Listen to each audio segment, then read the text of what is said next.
Eh bien, bonjour à tous. On va prier.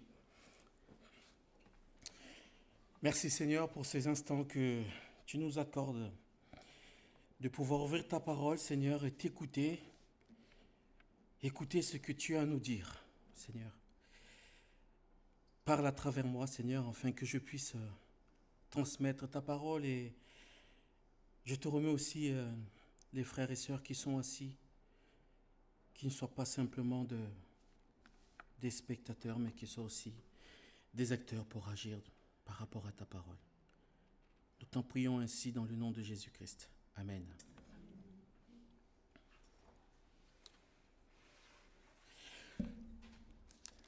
Alors ce matin, Ramon nous a conduits dans l'amour de Dieu, dans l'amour de notre Seigneur qui est venu sur terre, qui nous donne son amour et sa grâce. Et c'est vrai que le Seigneur ne demande rien. Il ne demande absolument rien. Mais est-ce que nous, on sait vraiment qui est Dieu? J'ai dans la semaine, bon ça fait 2-3 semaines, on est tous pareils un peu, on se demande tout un tas de questions. Et la question que je peux vous poser, c'est qui parmi nous, aujourd'hui, peut lever la main et dire, moi, tout va bien dans ma vie? Je m'en doutais. Personne. Ma vie personnelle, c'est top.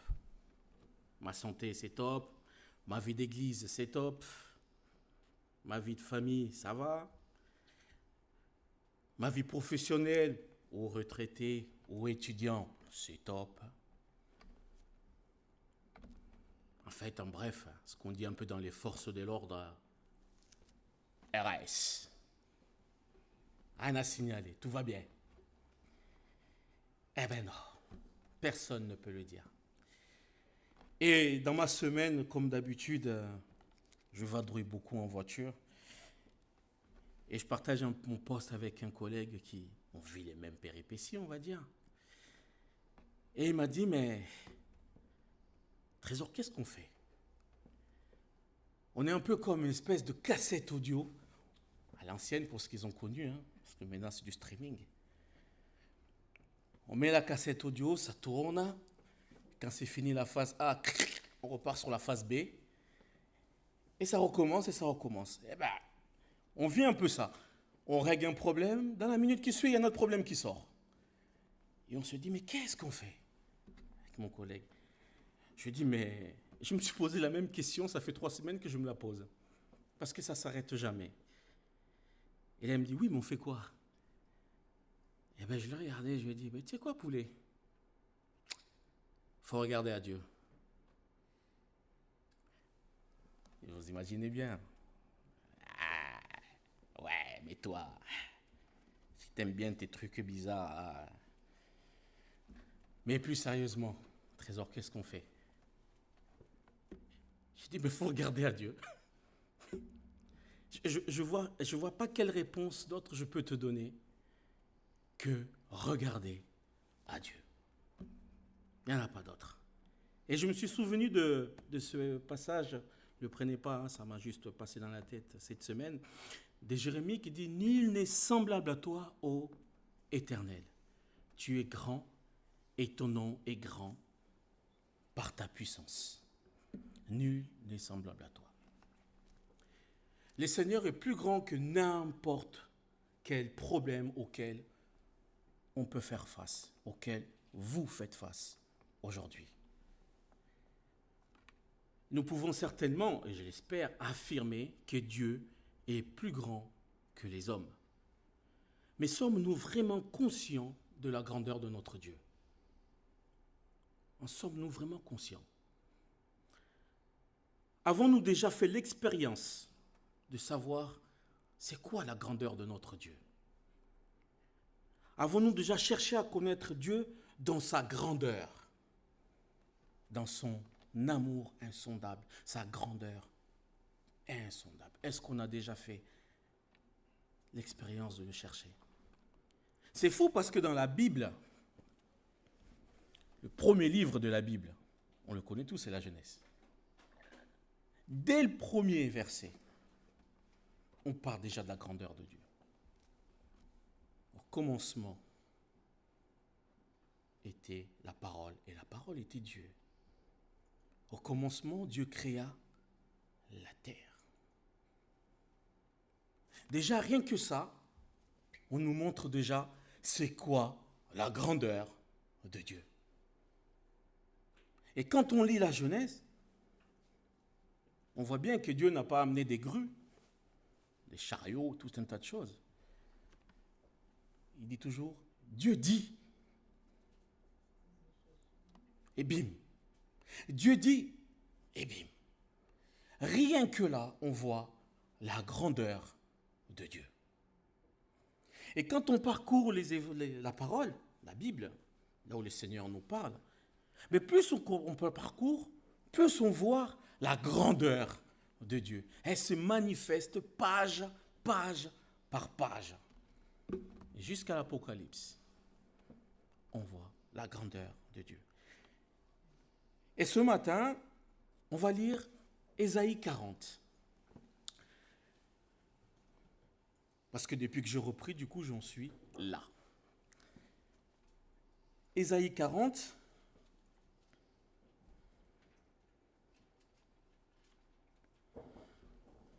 Donc, dans le peu de temps que nous avons ce matin, j'aimerais que nous voyions du coup la grandeur incomparable de notre Dieu.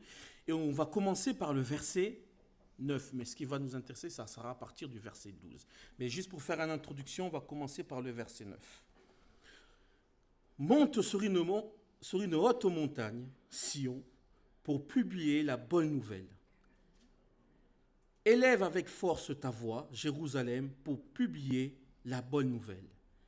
Élève ta voix, ne crains point, dis aux villes de Juda, voici votre Dieu.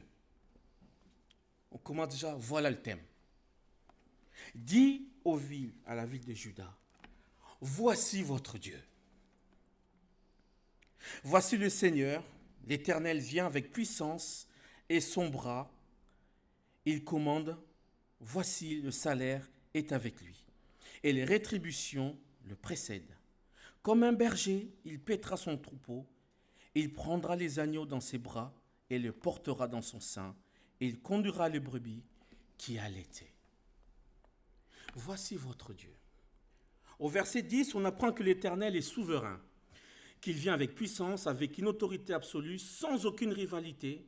Il est tout-puissant. C'est lui qui commande. Nous apprenons aussi, toujours dans ce verset 10, que Dieu n'est pas une philosophie, mais une personne vivante qui va revenir pour récompenser et juger. Cela veut dire qu'il est parfaitement conscient de ce qui se passe sur la terre pendant son absence. Au verset 11, il est décrit que Dieu est comme un berger qui vient avec tendresse prendre soin des siens. C'est ce Dieu-là que Ésaïe maintenant va décrire à partir du verset 12. C'est génial parce qu'il décrit Dieu tout simplement, il pose une série de questions pour essayer de décrire toute la grandeur de Dieu. Et vous allez voir que là, il commence très fort. Et là, on va prendre à partir du verset 12. Alors, je vais m'attarder un peu sur le verset 12, parce qu'il y a plusieurs questions qui ont été posées dedans. Donc, je ne vais pas faire un cours de science, hein, attention. Hein. Juste humainement, j'ai un peu fait quelques recherches pour comprendre et voir vraiment vous démontrer la grandeur de Dieu.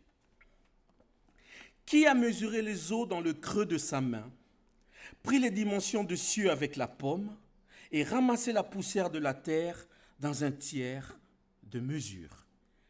Qui a pesé les montagnes au crochet et les collines à la balance?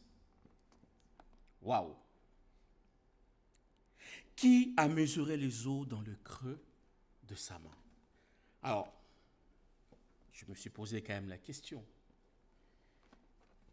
Déjà, je vous demande, est-ce que vous savez combien d'eau y a-t-il sur Terre? Hein? Beaucoup, oui, oh oui. Ça, j'en doute pas. Ben, j'ai cherché, fait des recherches. Déjà, la définition, ils disent la première chose, élément essentiel à toute forme de vie. On n'a jamais vu quelqu'un qui est parti, je ne sais pas où, protéger la recette de l'eau. Hein. Dire c'est ma recette. Personne n'a jamais trouvé la recette. Alors on sait qu'il y a des sources aujourd'hui, on achète source Intel, source minérale, etc. Mais ils ne l'ont pas inventé. Okay? Personne n'a la recette. Mais c'est l'élément essentiel à toute forme de vie. Donc, l'eau recouvre 72% de la surface de la Terre et représente un volume d'environ 1,4 milliard de kilomètres cubiques d'eau dans le monde. C'est énorme, hein? C'est énorme. Et ici, la parole nous apprend que tous les eaux de 7 océans du monde sont comparés à un peu d'eau dans le creux de sa main. Je sais pas. Vraiment, je sais pas. Comment on peut déjà douter quand on voit ça? Ensuite, il nous est dit,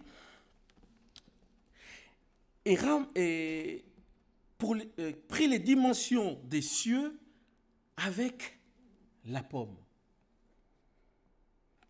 Alors de nouveau, j'ai fait des recherches. Alors, la question est la même. Rien que si on parle de la Voie lactée. La Voie lactée, son diamètre est estimé entre 100 000 à 120 000 années-lumière. Alors, si vous voyagez à la vitesse de la lumière, d'accord, ça vous prendra 100 000 années pour traverser juste la Voie lactée. Or, la distance entre la Terre et l'extrémité de l'univers observable est égale à 46 milliards d'années-lumière. C'est énorme, hein? Et tout à l'heure, on a chanté le dernier chant, « Seigneur, ta grâce atteint jusqu'aux cieux. » Ta grâce atteint jusqu'aux cieux. Et là, dans ce verset 12, le ciel et ses galaxies sont infinis comparés à la distance de sa paume entre son pouce et le petit doigt. La grandeur de Dieu. La suite, il est dit, on parle là de la poussière. Et ramasser la poussière de la terre dans un tiers de mesure. Alors écoutez, je n'ai pas cherché la poussière parce que je n'en ai pas trouvé. Je pense que personne n'a réussi à mesurer la poussière. Hein. Celui qui a réussi, il faudrait qu'il se fasse, qu'il nous l'explique. Par contre, je vais vous parler du sable. Rien que le sable. Alors c'est vrai que nous, on est dans le sud de la France. On a des belles plages. On se promène souvent dans nos plages. Est-ce que quelqu'un parmi vous s'est déjà posé la question combien il peut y avoir du sable sur la plage où vous vous promenez? Quelqu'un l'a fait ou pas? Oui? Ça me rassure. J'étais le seul taré ici, mais bon. ça me rassure. Je n'ai pas compté, mais j'ai regardé les gens qui l'ont fait. Et j'ai appris que dans une poignée de main, alors, la réponse qu'ils disent, dans une poignée de sable sec et fin, environ, il y a 22 millions de grains de sable. 22 millions de grains de sable. Et ils disent, tout dépend de la grandeur de la main et de la structure du sable, puisque les grains peuvent mesurer entre 0,002 mm et plus de 1 mm. Et dans le monde, il n'existe évidemment pas de réponse précise à cette question. Mais toutefois, en 1997, ils ont eu une estimation. Alors, franchement, je vais vous dire le truc, c'est, il le dit 7 quintillons 5 quadrillions de grains de sable dans le monde. Vous savez ce que ça représente? Ça fait 75 et 17 zéros derrière.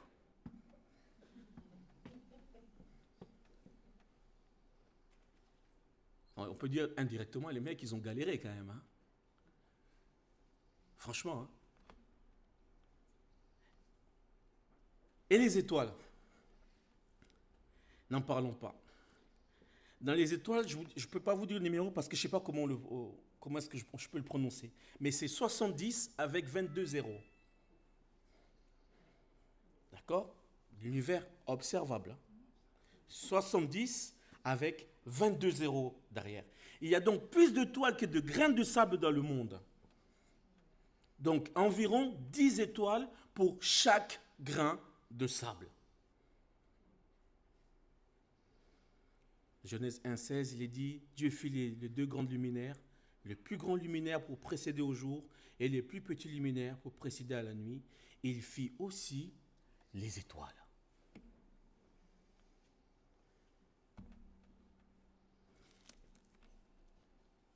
Ensuite, qui a pesé les montagnes,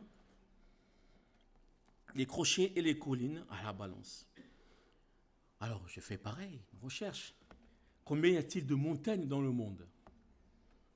Il est estimé à 1 809 montagnes dans le monde. Mais ils expliquent qu'en réalité, on ne peut pas les calculer parce qu'ils sont catégorisés par rapport à leur taille.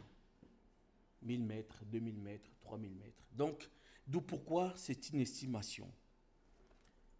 Et il est dit que toutes les montagnes du monde, les glaciers, les pics, ne sont que des petites pierres, des billes d'eau dans le creux de sa main et sont totalement insignifiants par rapport à celui qui les a créés. C'est la conclusion juste du verset 12. Si notre Dieu est infiniment plus grand que la nature, cette nature qui nous entoure, et une nature, il faut le dire, époustouflante, magnifique. Il n'y a pas à dire. Magnifique par sa beauté, par sa majesté. Pourquoi alors ne croyons-nous pas que Dieu peut pourvoir à tous les défis que nous pourrions rencontrer pendant notre vie? Pourquoi? La Bible nous dit, pourquoi t'as battu, mon âme, et gémis-tu au-dedans de moi? Pourquoi? Quand tu connais la parole, tu as lu ce que le Seigneur a fait, ce que nous venons de traverser. Franchement, je me suis dit, déjà pour faire des recherches, je me suis dit, waouh, Trésor, tu as vraiment une petite vision de Dieu. Hein. Elle est vraiment petite. Hein. Le verset 13, qui a sondé l'Esprit de l'Éternel et qui l'a éclairé de ses conseils? Qui a sondé? Voilà une série de questions dont je me suis dit, pourquoi ces questions en fait? C'est quoi le but de ces questions? Lorsque l'Éternel a créé la terre dans la Genèse, qui a-t-il consulté? Personne. Qui a sondé l'Esprit de l'Éternel? Personne. Qui l'a éclairé dans ses conseils? Personne. Qui l'Éternel a-t-il consulté pour savoir comment faire dans la création de tout ce que nous venons de voir au verset 12? Personne. Enfin, va pas Dieu dire, y a-t-il quelqu'un qui peut me conseiller avant que je crée le monde? Non. Non, c'est pas possible. C'est lui le créateur. Il n'y avait que lui. Que lui. En bref, le Seigneur a eu besoin de personne. Voilà la leçon que nous donne Isaïe dans ce verset 13 et 14. Le Seigneur a eu besoin de personne. Verset 15, voici les nations sont comme une goutte d'eau, comme une goutte d'un seau. Elles sont comme de la poussière sur une balance. Voici les îles sont comme une fine poussière qui s'envole. Le Liban ne suffit pas pour le feu et ses animaux ne suffisent pas pour l'Holocauste. Alors, vous savez combien on a des nations sur notre belle planète. Il y en a 195. Il y a 195 nations, selon les Nations Unies, qui se trouvent à Genève. Il y a 195 nations. Et il dit que les nations du monde sont comme une goutte d'eau. Toutes les nations du monde, aux yeux de Dieu, ils sont comme de la poussière dans une balance.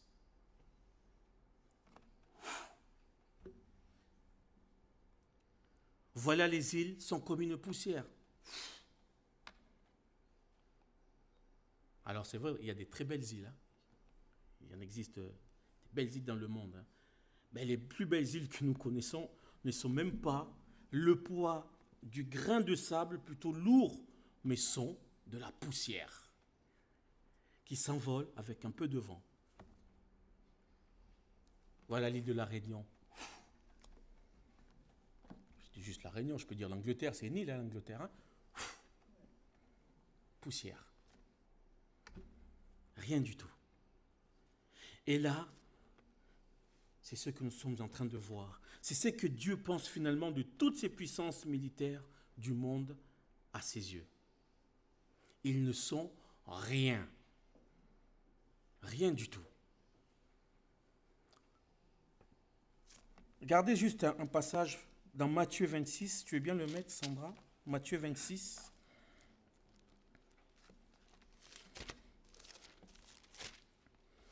Matthieu 26, à partir du verset 51.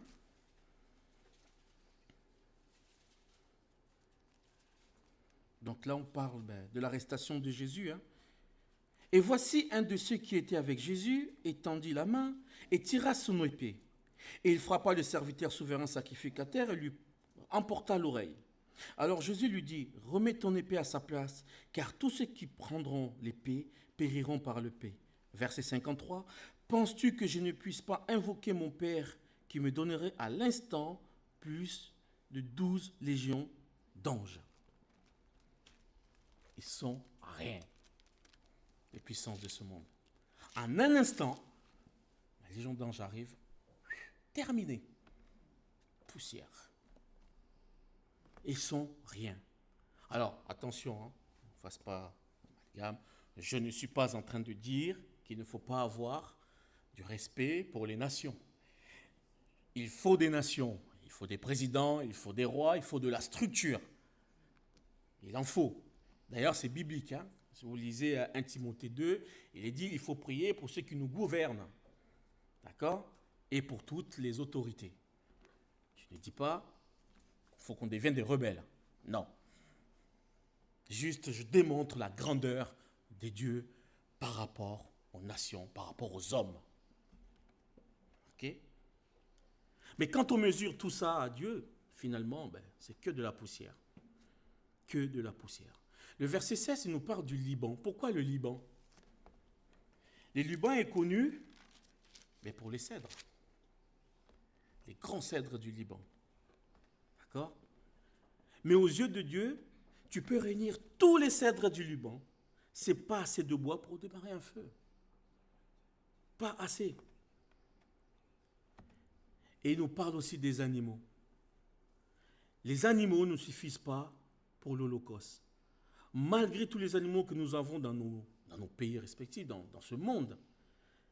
D'ailleurs, si vous allez par exemple aux États-Unis, ou en Argentine, ou en Australie, il y a des ranges avec des bétails à perte de vue.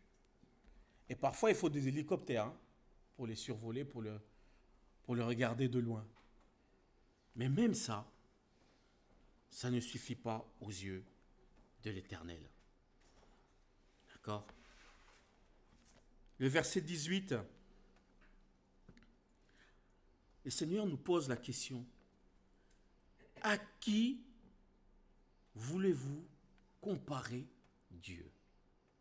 Isaïe nous demande, à qui voulez-vous comparer Dieu?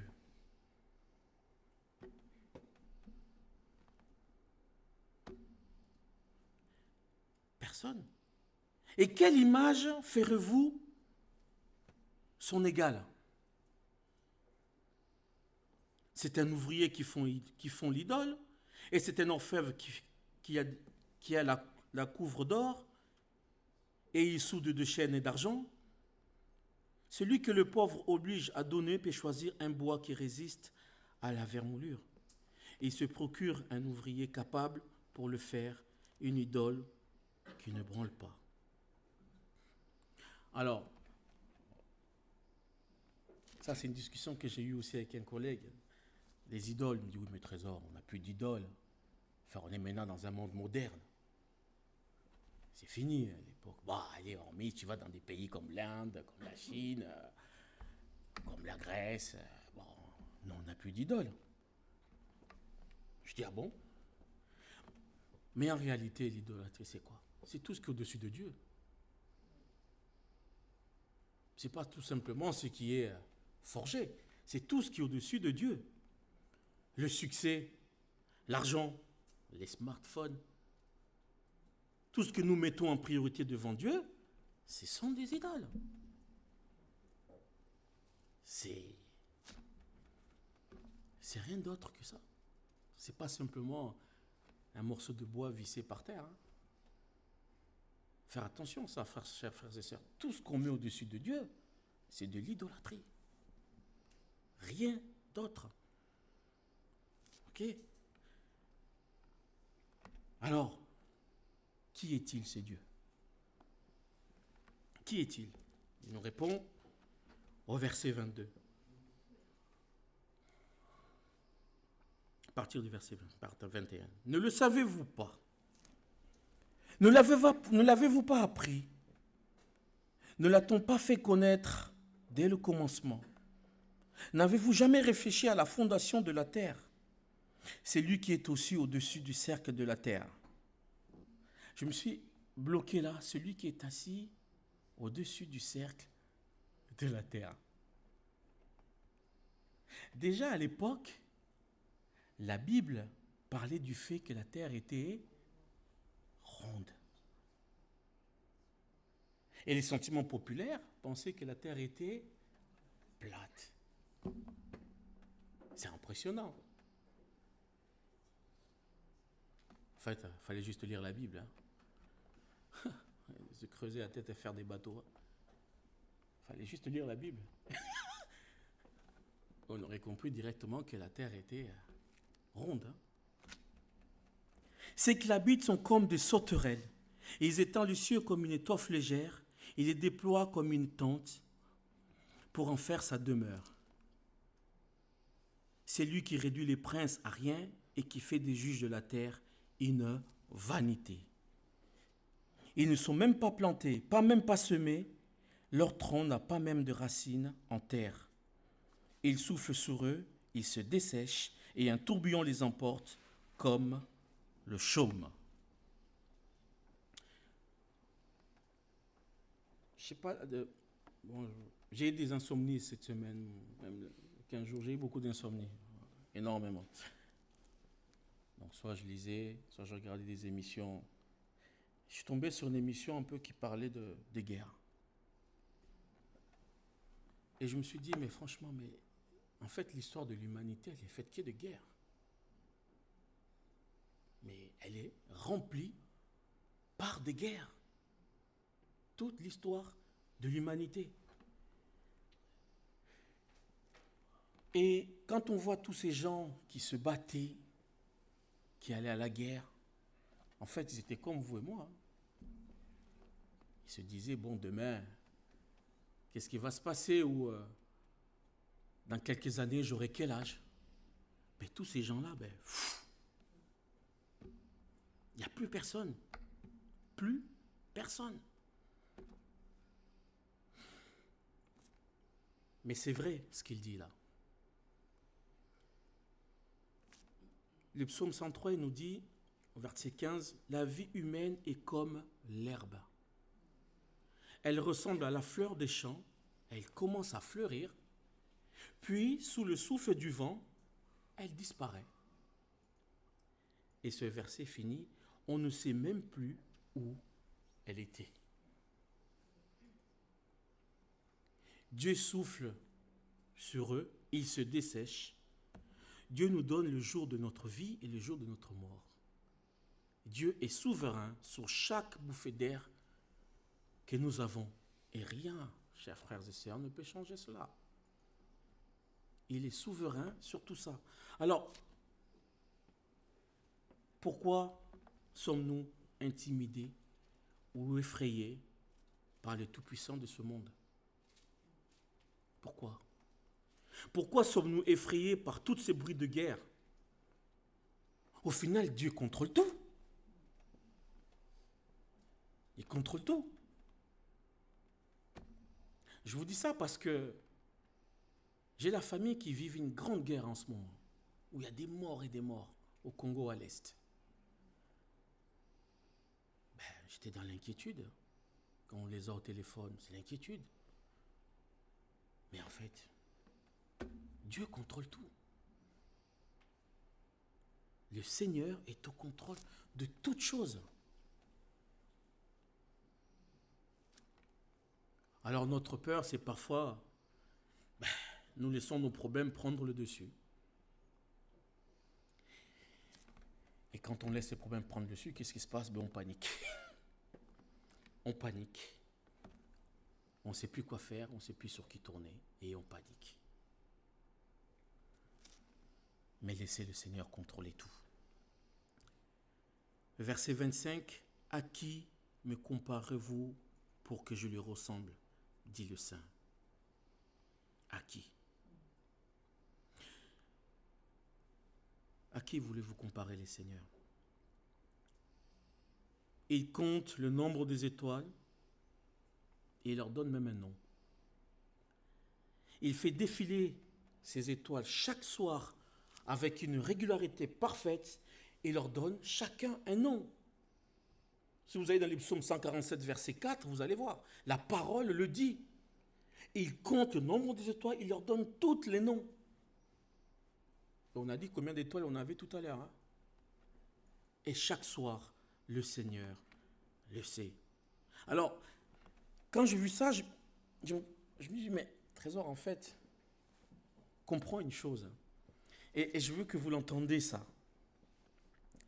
Même si vous n'êtes pas dans le Seigneur, s'il connaît le nom de chaque étoile, et qui est bien plus nombreux que les hommes, cela veut dire aussi qu'il connaît le nom de chaque individu sur la terre. Il ne faut pas dire, oui, mais moi, le Seigneur, il ne me connaît pas. Qu'est-ce qu'il va faire pour moi? Il vous connaît. Chacun, il vous connaît. Et de plus, quand on lit la Genèse, qu'est-ce qu'il est dit? Nous sommes créés à son image. Nous sommes créés à son image.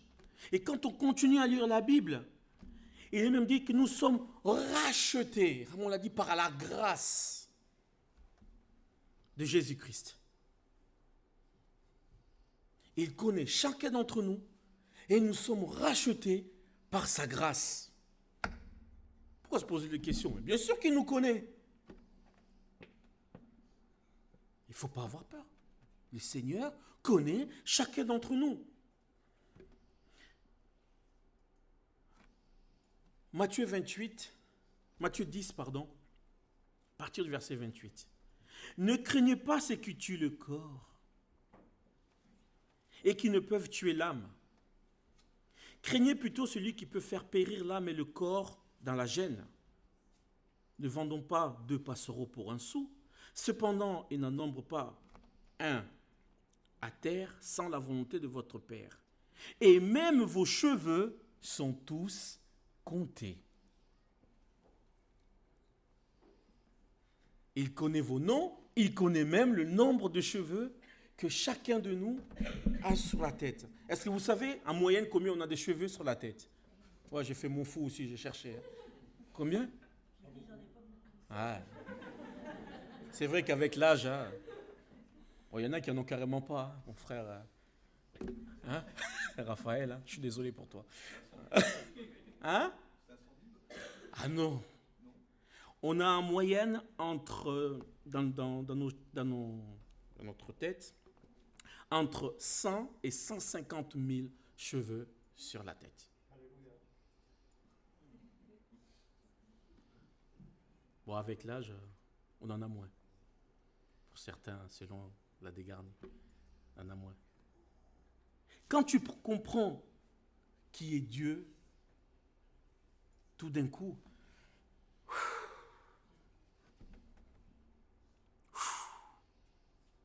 Dieu est le Dieu de l'éternité.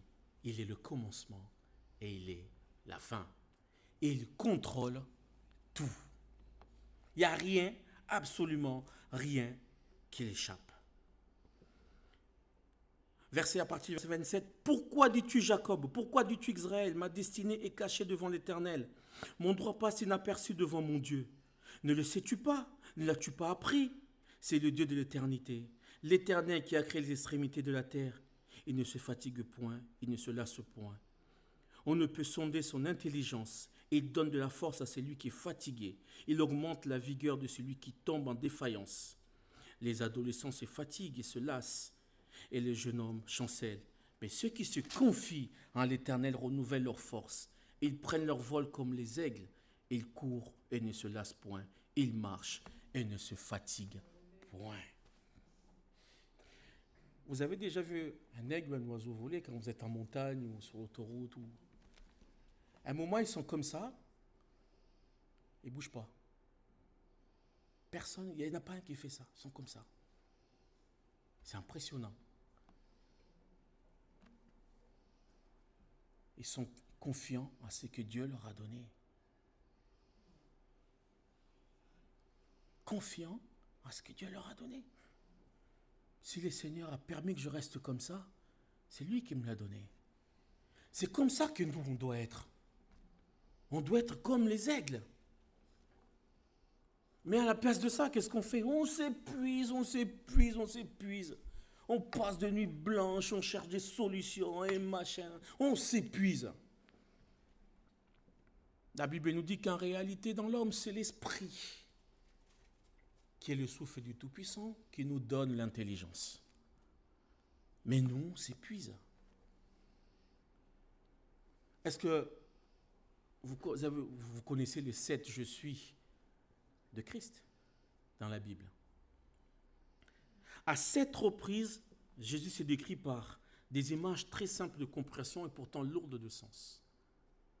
Le 7 « je suis » de Jésus veut nous montrer qu'il n'est pas simplement un prédicateur, ni même un prophète parmi d'autres, mais qu'il est beaucoup plus. Il est Dieu lui-même est venu à la rencontre des hommes. Il dit, je suis le pain. Je suis la lumière. Je suis la porte. Je suis le bon berger. Je suis la résurrection et la vie. Je suis le chemin, la vérité et la vie. Et je suis le cep. Écoutez, Dieu nous écoute et nous dit, s'il vous plaît, je suis Dieu. Je contrôle tout. Je suis Dieu. Je contrôle tout. Alors la question, est-ce que tu es prêt à placer ta confiance en moi? Pose la question. Sinon, on continuera à prier pour toi. Si oui, on continuera aussi à prier pour toi. Mais si oui, il le dit, tu renouvelleras tes forces. Tu prendras ton envol comme les aigles. Tu courras, tu ne te lasseras point. Tu marcheras et tu ne te fatigueras point. Alors, je ne sais pas comment vous gérez les situations compliquées dans vos vies, quand tout semble noir, désespéré, quand on a l'impression qu'il n'y a pas d'issue, quand vous regardez à droite, à gauche, devant, derrière, et vous vous demandez ce qui va vous arriver, que vous ne comprenez pas, vous ne comprenez plus rien. Lorsque l'épreuve vous frappe, et que vous vous dites pourquoi? Pourquoi ça? Je n'ai rien demandé. Pourquoi ça arrive à moi? Je ne comprends pas. lorsque l'avenir vous semble incertain, compliqué, une incertitude, un test, un examen, un rendez-vous difficile, une assemblée générale, j'en passe. Mais tout ce qui peut vous tracasser dans la vie, de se dire, je vais confier ça à un collègue, bon, peut-être qu'il va trouver la solution pour moi. Faux. Parce qu'il vous continuera à vous tracasser. Je vais en parler à des frères et sœurs. Oui, parce qu'on va prier. Mais on n'aura pas la solution. Vous connaissez la réponse? C'est quoi? Regardez à Dieu. Je suis désolé, je n'ai pas d'autre réponse à vous donner. Regardez à Dieu. Il n'y a que lui qui apportera les solutions, les réponses à votre problème. On l'a vu. On a vu la grandeur de ce Dieu. Qui peut vous apporter d'autres solutions? En tout cas pas moi, je suis désolé. Je prierai, mais c'est le Seigneur qui donnera les solutions. On peut faire confiance aux hommes, mais il peut arriver un moment que les hommes nous trahissent. Vraiment à parler de l'amour tout à l'heure. Mais Dieu ne trahit pas. Ce qu'il promet, il le fait. En son temps, selon sa volonté, mais il le fait. Je vais terminer par 2 versets. Je suis désolé d'avoir pris autant de temps. 1 Chronique 29, 11. Je vous laisse ce verset, vraiment méditez-le. 1 Chronique 29, 11.